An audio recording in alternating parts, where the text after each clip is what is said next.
اعوذ باللہ من الشیطان الرجیم بسم اللہ الرحمن الرحیم۔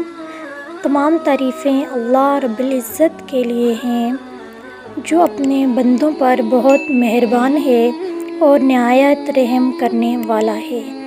اپنے بندوں سے 70 ماؤں سے زیادہ محبت کرنے والا رب اور ان کی پریشانیاں دور کرنے والا اور ان کی دعائیں قبول کرنے والا ہے۔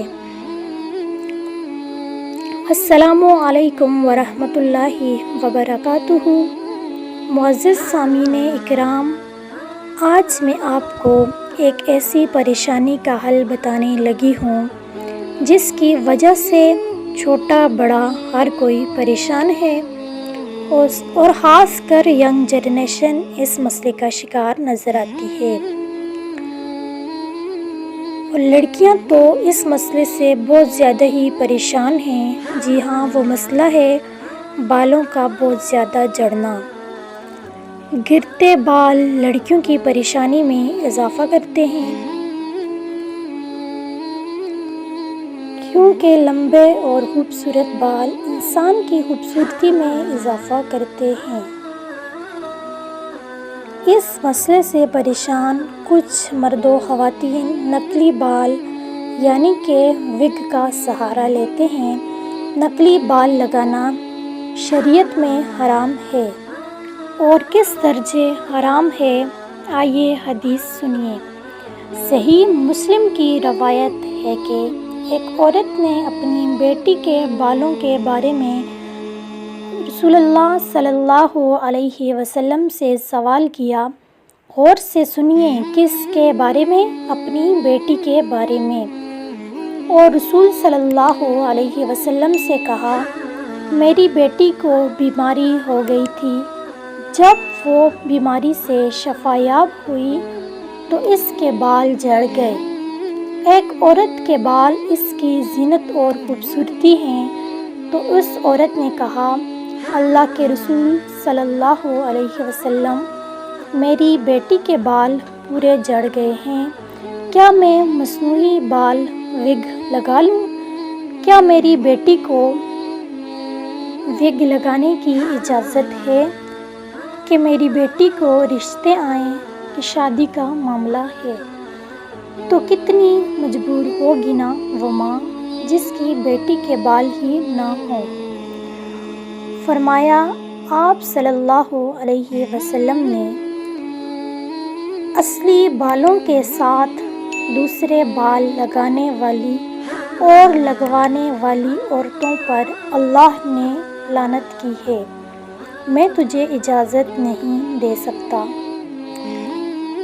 تو اس حدیث سے اندازہ لگائیے کہ جب عورت کو نقلی بال لگانے کی اجازت نہیں دی گئی، جس کی زینت اس کی خوبصورتی ہی اس کے بالوں سے ہے، تو مردوں کے لیے وگ لگانا کیسے جائز ہو سکتا ہے؟ تو چلیے میں آپ کو بتاتی ہوں وہ قرآنی عمل جس کے کرنے سے انشاءاللہ آپ کو وگ لگانے کی ضرورت پیش نہیں آئے گی، کیونکہ بعض اوقات جب بڑے بڑے علاج کام نہیں آتے تو ایک چھوٹا سا ٹوٹکا، کوئی قرآنی عمل یا وظیفہ آپ کی زندگی بدل دیتا ہے۔ تو کسی بھی وظیفے سے پورا فائدہ حاصل کرنے کے لیے ضروری ہے کہ آپ بنا کسی شک و شبہ کا شکار ہوئے اللہ رب العزت کی ذات پر پورا یقین رکھتے ہوئے عمل کریں۔ اگر آپ بھی ان لوگوں میں سے ہیں جن کے سر کے بال بہت کمزور ہیں، بال بہت زیادہ گرتے ہیں یا بڑھتے نہیں، یا کسی بھی طرح کی بالوں کی پرابلم ہو، تو یہ قرآنی عمل خاص آپ کے لیے ہے۔ اس قرآنی سورت کے عمل سے انشاءاللہ تعالی آپ کے بال گرنا بند ہوں گے، بال بہت مضبوط اور لمبے ہو جائیں گے۔ وظیفے کا پورا طریقہ جاننے کے لیے آپ سے گزارش ہے کہ ویڈیو کو بنا اسکپ کیے آخر تک ضرور دیکھیے گا۔ وہ مرد جو گنج پن کا شکار ہوں، اس قرآنی عمل کے کرنے سے انشاءاللہ ان کے بال بھی اگنے لگیں گے۔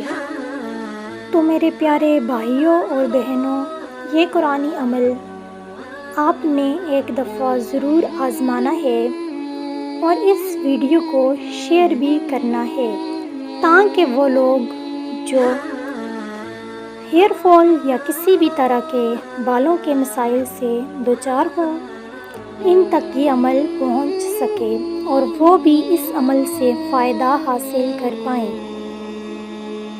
وہ عمل یہ ہے کہ آپ نے ہر نماز کے بعد اول و آخر درود شریف پھر سورہ لیل 3 مرتبہ پڑھنی ہے اور ہاتھوں پر دم کر کے سر پر پھیر لیں۔ 1 مرتبہ پھر سن لیں، ہر نماز کے بعد اول درود شریف پھر سورہ لیل پھر درود شریف۔ سورہ لیل آپ نے 3 مرتبہ پڑھنی ہے ہر نماز کے بعد، اور ہاتھوں پر دم کر کے آپ نے سر پر پھیر لینے ہیں ہاتھ۔ اگر آپ یہ عمل روزانہ نہ کر سکیں